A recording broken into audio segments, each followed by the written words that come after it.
Hi, this is Gareth Kentish, and today's video I'd like to introduce you to probably the most effective formula in business, and I'm going to make that statement a fact.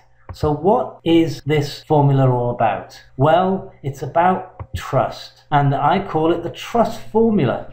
And what does that formula consist of? What are the variables that build trust? Well, it looks a bit like this. You can see here that I've written T equals I times C times 1 over R. Those are the variables. And what it means is that if you've got capital I, capital C, and a small r, then invariably you have a capital T for trust. So let's have a look at those variables in isolation. So first one is intimacy or relationship. In fact, it's an essential component to the trust formula. Without a relationship with your customer, then there's no deal. Or without intimacy, there's no deal.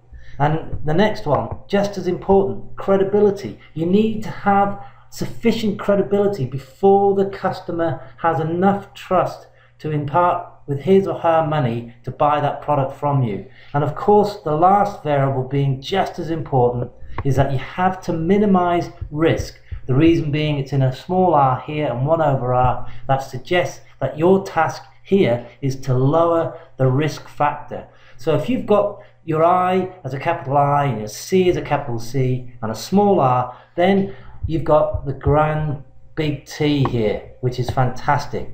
The opposite, of course, is if you've got a big R and invariably a small I and a small c, then you've got no trust. And that means there's no deal. And this also works in private relationships too. You can put it to the test.